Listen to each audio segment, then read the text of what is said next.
Okay, so dear Dharma practitioners, be comfortable yourself and relax your body. Keep your back straight, neck head straight in one line, and your right palm on your left. So gently close your eyes and bring attention to this bell sound. And while you're focusing to the sound, mentally relax your body, relax your mind, and relax your breathing with your thoughts. So do nothing extra.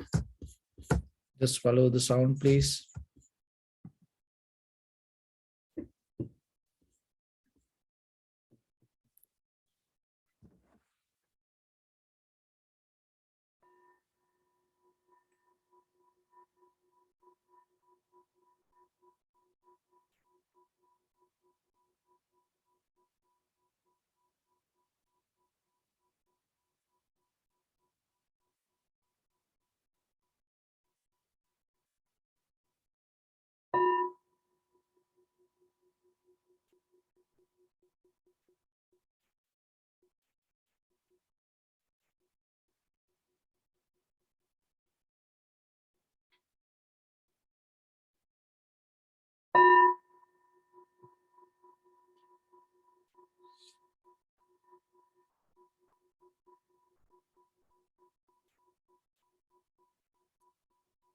Namo tassa bhagavato arahato samma sambuddhassa.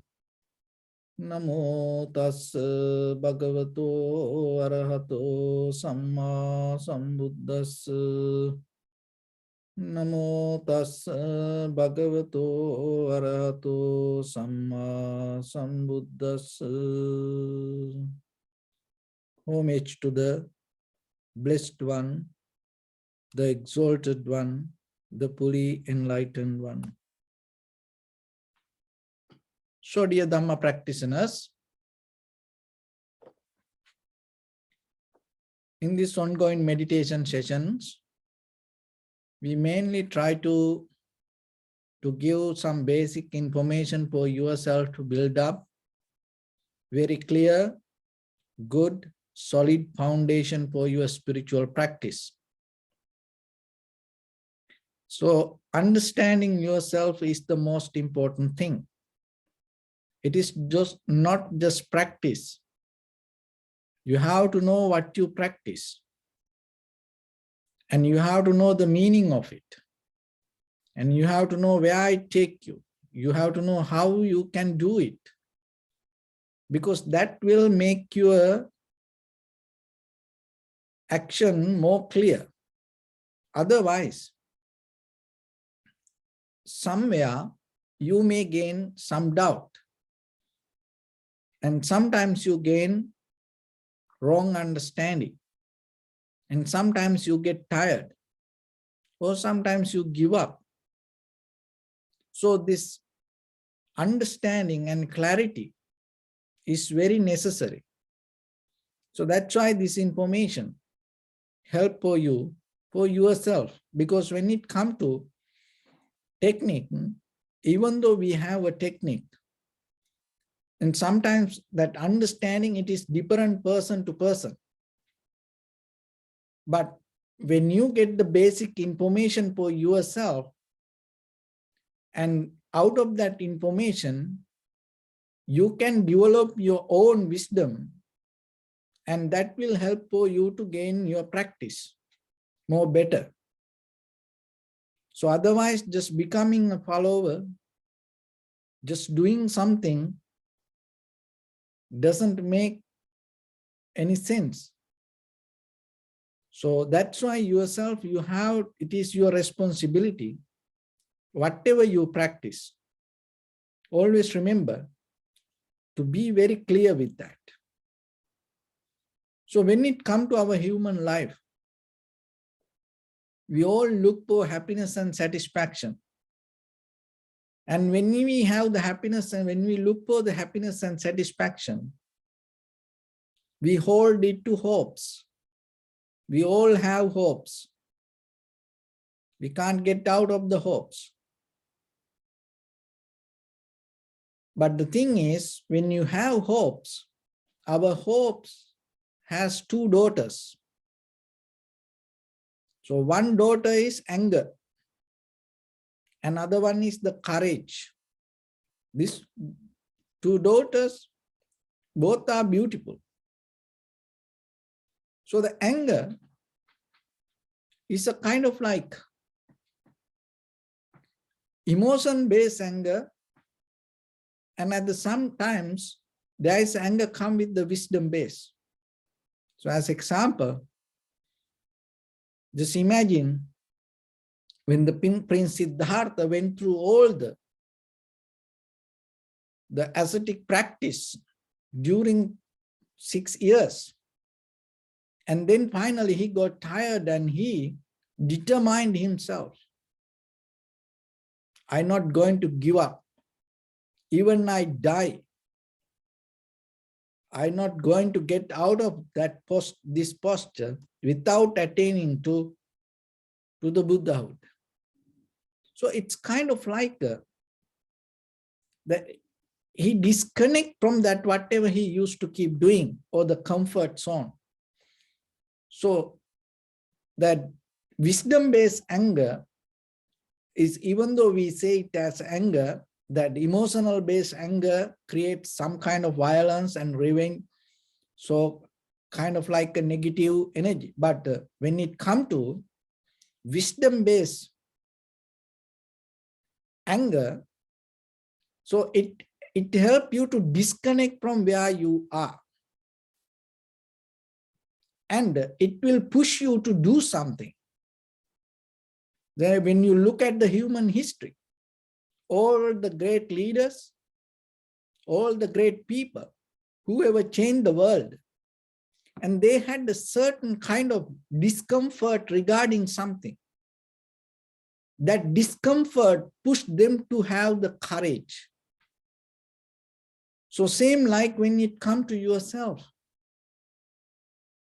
If you settle down with the comfort zone, and it will always empathize, sympathize you, and you feel so good with the situation, and you will never get disturbed.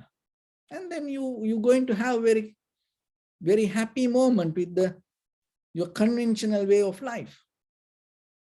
But sometimes when the hopes or the desires doesn't happen, or maybe when you get tired out of your life, it brings some kind of unsatisfaction. It starts to disconnect from you deeper, from your own believing, to understand what you believe doesn't work. That is very important. That is the truth. Because we hold it to ourselves and we believe that what we believe going to work. But as you know, in your life, if you look back yourself, it's not going to happen. But still we hold it to that our own believing. Or maybe next time it's going to happen. So like that. So that discomfort, disconnection will take you to the courage. The courage is very necessary. Why? Because even when you come to this practice, that always when you look for the growth, when you look for development, when you look for success, even it doesn't matter in a conventional life, or even it doesn't matter your spiritual practice, it doesn't matter your physical, or it doesn't matter your material, the mental. The one of the major important thing, understand this and listen very carefully and take it to yourself. The one of the major important thing is when we start to look for the growth, development, or the success, or the change, the very first thing that we meet, the pressure. Physical pressure, mental pressure, environmental, cultural, traditional, spiritual, there is certain kind of pressure. So if you can't handle the pressure, you can't move forward. So even with the posture also, just imagine, just a very simple example. Once you sit, little by little, maybe 5 minutes. Once you moved 5 minutes, that entire your body start to bring some kind of pressure, push you from the posture. But if you can't handle it, what will happen? But by the time when you develop that ability to handle the pressure, what will happen? You know anymore that pressure not going to bother you. So same kind of that with the society also, the situations also. So one of the major important thing we have to learn, even with the people, it doesn't matter with the husband, wife, children, friends and family members, brothers, sisters, neighbors, even country to country. Look how much the pressure. And sometimes once you know you can handle the pressure, it brings some kind of self-confidence. That is very necessary. That's what you have to gain through the practice. You know you can handle the pressure, even with the physical. And not only that, with the mind also the same.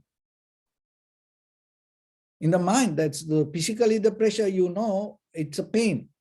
But mentally, there are 3 states in our mind. So one is kind of like the cause. It has a nature, always moving, thought to thought, place to place, from here to there. It creates a certain kind of mental pressure for us. We can't sometimes, it's kind of like once you start to determine to settle down, it start to turbulate, start to shake you. But you know what you do. So mindfully, your awareness, even though mind has nature to go here and there, if your awareness settle down without responding to that, whatever the thoughts, let it be. But your awareness, rather than go with it, if you're able to settle down, then you know the pressure going to little by little calm down. So that is a knowledge that you gain, because otherwise right away we respond. Even the physical the same, that whatever you feel, hunger, sleepy, tiredness, and it creates some kind of pressure to move, do action. So knowingly or unknowingly, we just keep doing. And then what happens? It kind of like start to create a journey and a pattern and rhythm. And once we caught up in that pattern or the rhythm, and we just keep reacting, keep reacting. Of course, in the moment of that reactions, we take some kind of pleasure, some kind of joy, some kind of happiness. But right away, it's going to disappear, it's not going to be there forever. Then again, we jump to another place. So like that, if you can't handle the pressure, this is what happens. This is our life. We do this everything. If you look very carefully, deeply,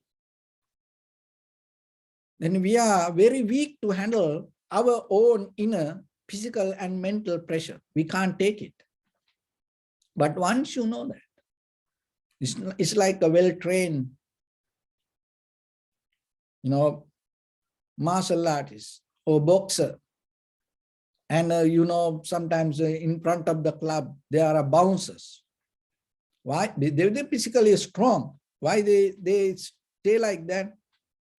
And if you go for clubbing and if you see a bouncer, you're not going to fight with them, because you can't handle that pressure. No? So once you know that you can handle the pressure, it's bringing you the confidence. That's what you need. The basic physical life, and even in the spiritual life, the same. Once you know that you can sit and you can handle the pressure, even the mentally, it doesn't matter the nature of the mind, you can handle the pressure. So that is a kind of like the wisdom that you gain through practice. You can't get it by listening or praying or wishing for something. You can't get it. So then once you able to gain that ability, and maybe in the beginning you can't get it that much. 1 minute, that's it. Then you should know, okay, this much I can handle the pressure, after that I can't. So that also recognizing your ability. And then by the time you can increase that duration, and at the same time, other thing is, you know, okay, this much limit I can handle the pressure. So then when the situation become more stronger, and if the outside situation bring more pressure, you back up. You move away. Why? Because you know you can't handle the pressure. So then what will happen? So it will help you to get out of the situation. But if you don't know how much you can handle, what will happen? Maybe you overestimate. So you no need to overestimate or underestimate. Just recognize your limit. And physically, 5 minutes I can sit. You sit for 5 minutes and then and I can go for 10 minutes, you go for 10 minutes. So that will help you. That will help you. So this kind of sessions will help you, because this is the mechanism. So the practice and help 50-50. Once it comes together, you can maximize the growth. It's the same like that. That is where. So any physical activities, as example, weightlifting or the coaching. So the coach gives some kind of information, and then at the same time, a student need to practice with that. And at the same way, just imagine weightlifting. If you want to get more weight, want to lift more weight, maybe you need a helper. So then at the same time, if the helper going to 100% help, what will happen? You're not going to gain anything. So then the helper will help you, but at the same time, you don't need to depend on the helper. In case if you stuck, that the helper will help. So same like, in case if you stuck, so this will help you, but the main important thing, your practice. So that allow that growth to happen. And when that confidence comes, when you're able to gain that ability to handle the pressure, the most of your mental, physical, this unbalance start to disappear. So that will, remember this pattern. So once you able to handle the pressure, and once you know how far you can go, and once you know that yourself, and it will bring some kind of confidence, and with that confidence you are capable to rest in the moment. So that is another word for the tranquility state. Rest in the moment and rest in the reality. So we always jumping here and there. We try to rest in the dream. If you try to rest in the dream, until you rest in the peace, that you will never find it. And then it also become an illusion. And as you know, when somebody died, you put rest in peace. And I was looking, why these people put this? And because there was a believing that the spirit, leave this body, going to come back.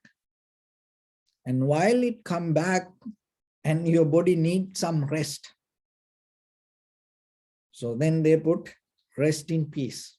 And from that day to today, people, when somebody die and put to rest in peace, but it's not going to happen. This, once you leave this body, you're not going to come to this place. You're going to go another place. You will never get this. Only the place that you can find the rest, only in this moment. So if you can't rest in the moment, forget about rest in the peace. You will never find that. Once you find the rest in the moment,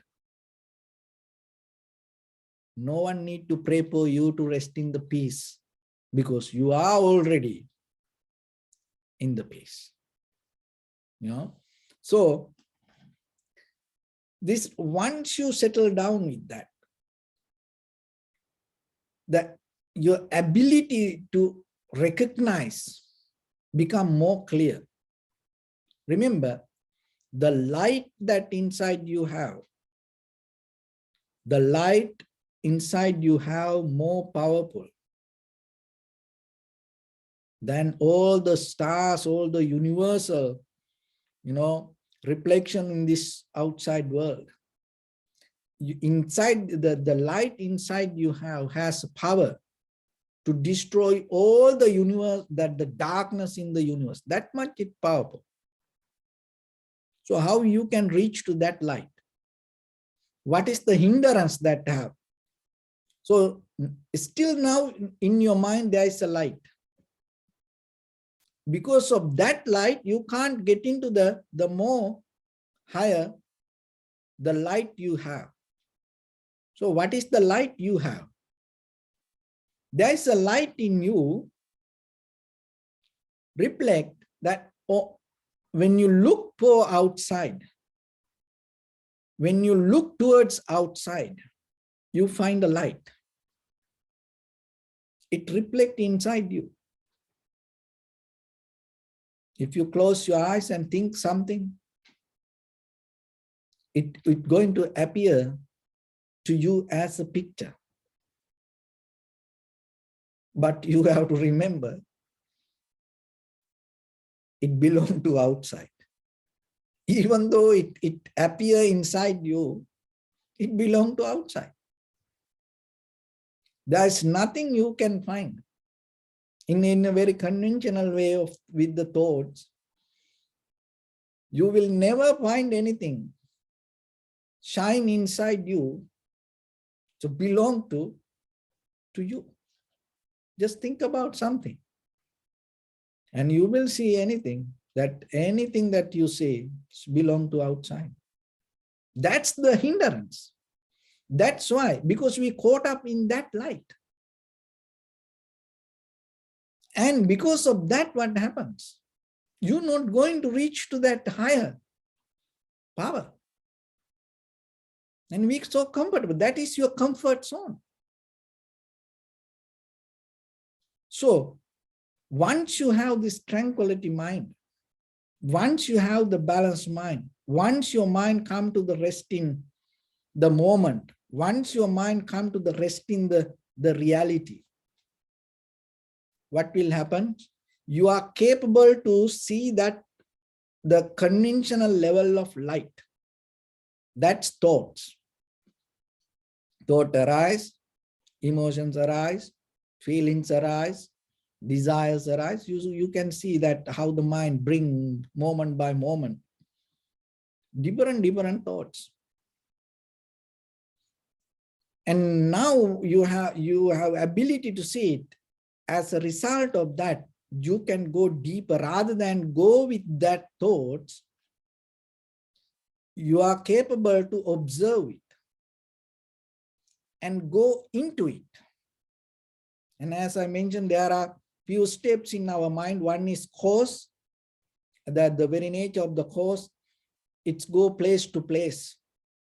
Another one is the subtle. It's very difficult to analyze. And other one is the very subtle. So the thoughts go place to place, move. And when you go deep a little bit, you recognize it is very difficult to analyze, because one thought comes about water, another thought come walking, and another thought come sleeping. So it's kind of like that, very subtle to understand the mechanism.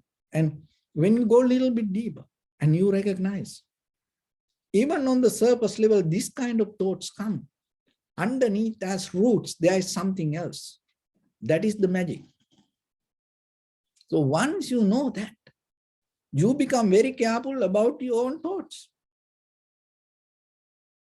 Because you know that whatever the thoughts come, underneath that thought, there is something else.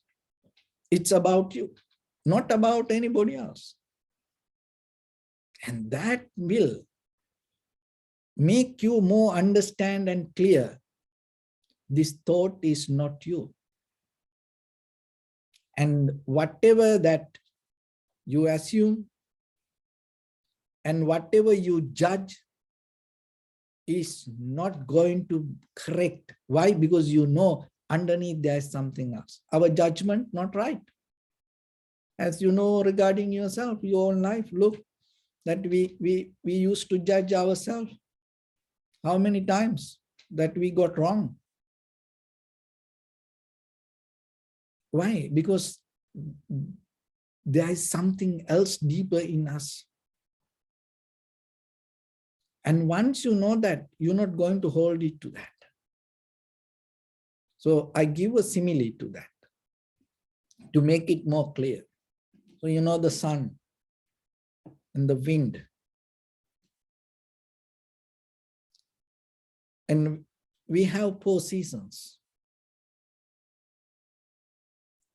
When the 4 seasons come, we experience the wind in a different way. Sun in a different way. But even though seasons change, the season is not the sun. Sun is totally different, but the season change. The sun is there. The wind, the seasons change. You can't take the wind as the season. The season change, but wind going to be there. You can't take the water as ocean, and you can't name, oh, this is Pacific Ocean, this is West Coast, this is East Coast. So you can't name the water like that. So you can't put a flag on the earth and tell, oh, this country is this, that country is that. Maybe according to your location, you name it. But for the earth, there is no country. So the same like, even though thoughts change, even though emotions change, even though desires change, you don't take these emotions, these thoughts as you. So otherwise, it's kind of like when the emotions come, when you hold, oh, these emotions me, it's kind of like when the very winter time sun arises, you think, oh, this is the sun is the winter. When the wind comes, you think, oh, this is the winter. But it is a season, not belong to sun, not belong to the wind. It will change. Then you're not going to blame to the sun. You're not going to blame to the wind. You're not going to blame to the water. You're not going to blame to the earth because you get mad with the country. So same like, when you see deeply how the thoughts change, you anymore not going to hold these thoughts or the emotions or the desires or the ideas or the conventional judgment as you. That is the clarity you gain to get out of that light that you hold in your mind with the thoughts. So once you have that, you are more capable to cut it and go through it and recognizing this that you hold, it, whatever in your mind is nothing, is empty. That emptiness not mean you what you understand by words. It's deeper, you experience. That's nothingness. And once you reach to that core level of understanding, there is a deeper light you touch. Once you're able to touch that light, it is irreversible. You're not going to come back to this, the ordinary level of luminosity. This luminosity is a kind of like with the ideas, thoughts, with the pictures. This all conventional that we collected from outside. And it's kind of like a homeless person or the beggar collected that little things and hold it thinking this is mine. So like that. That is what we have in our head. But there is a way that we can get out of it. So then the very key point, if we go to the beginning point, learn to handle the pressure.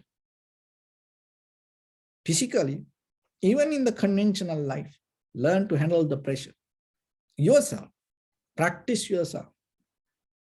If you get mad, angry, sad, worried, disappointed, learn to handle the pressure. If you always cry, learn to handle the pressure. If you always eat, always want to move here and there, physically learn, practice yourself. And once you know that you can handle the pressure, your point of view going to change regarding yourself and regarding the life. So that change will take you to the path to walk forward. And that is what we need. So with that, let's get into practice a little bit. So your right palm on your left and neck straight in one line and be comfortable with your posture. And scan head to toes 3 times yourself and say Sopateva, or may I be well and happy 3 times.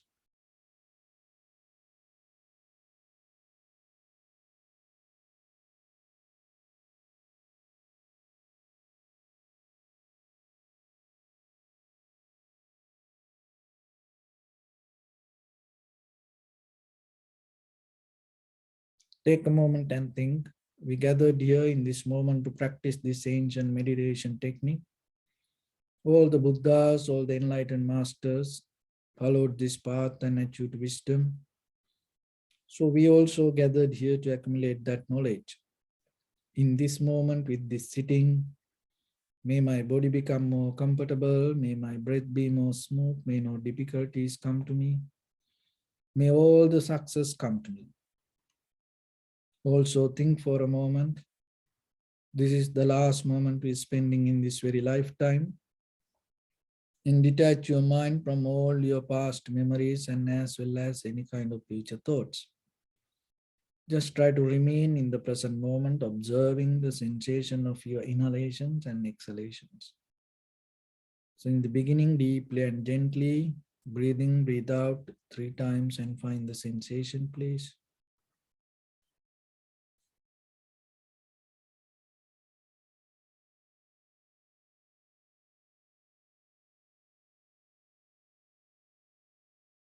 And allow your inhalations, exhalations happen itself. And when it happens, recognize inhalation as inhalation, exhalation as exhalation.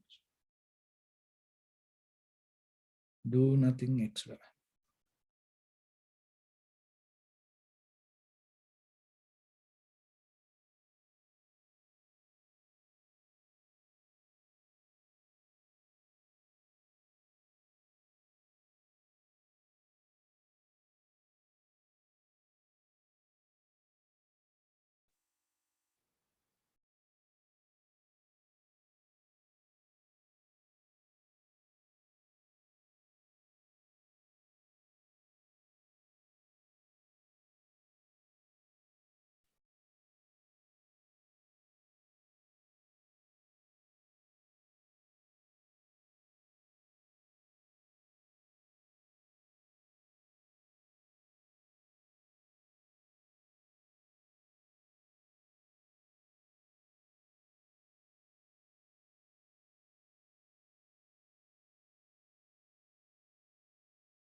Bring your attention to your body, please. Observe your posture.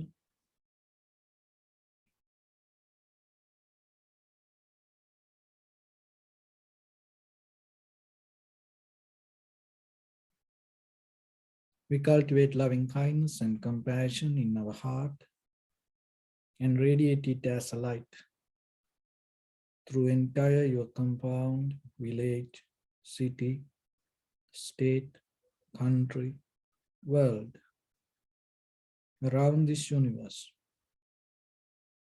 Also as far as you can, through galaxies, other planets, stars. Reminding yourself like this with clear intention, mentally repeat after me. May all living beings in this universe be well and happy.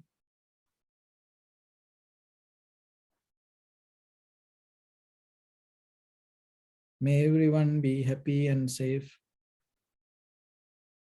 and may their hearts be filled with joy.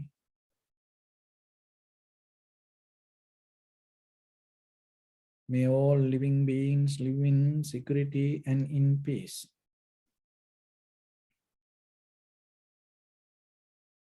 Beings who are frail or strong, tall or short, big or small, visible or not visible, near or far away.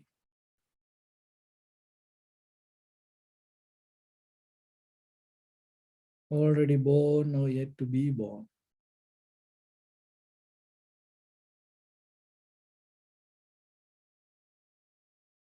May all of them dwell in perfect tranquility.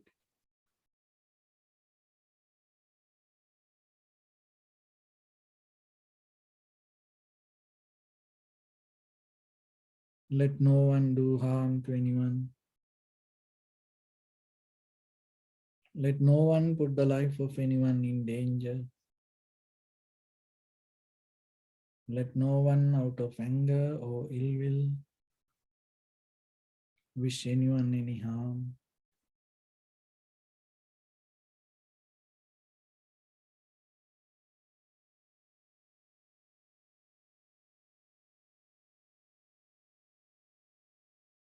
Expand the loving kindness and compassion beginning from your heart forward. Visualize yourself and send it as a light.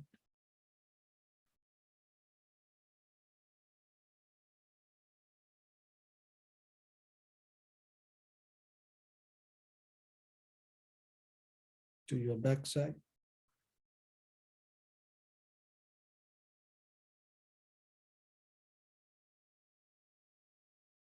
To your left side.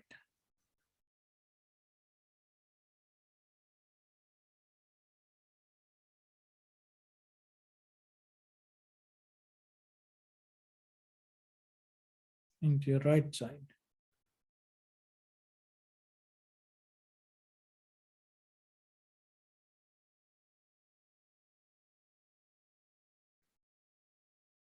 Downward.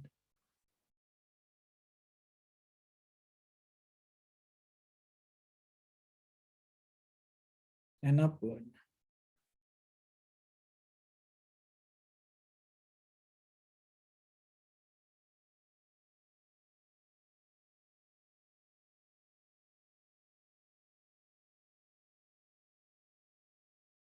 To all six directions at once. Like the moon, the sun, spread the light, spread the energy without any condition, without any limitation, without any resistance, or without any judgment. Let your heart to shine with the loving kindness and compassion from the bottom of it, with the maximum effort to the highest. Wishing yourself May all living beings in this universe be well and happy.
Say sadhu, sadhu, sadhu.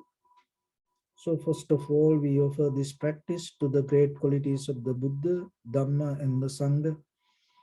And also by the power of this meritorious deed, may all of us attain to the supreme bliss of Nibbana. May all your guardian angels, deities will receive these merits and increase their longevity and protect all of you from any kind of planetary influences or any ill effects. Ittavata cha amnihi sampadam punya sampadam sabbe deva anumodantu sabba sampatti siddhya sabbe bhuta anumodantu sabba sampatti siddhya sabbe satta anumodantu sabba sampatti siddhya Imaya dhammanu dhamma patipattiya buddham pujemi dhammam pujemi sangham pujemi Attaya imaya patipattiya jati jara vyadhi maranam ha paribunjissami Idam me punya kammang asavakkaya vahang hotu sabba dukkha pamuncatu. Bless.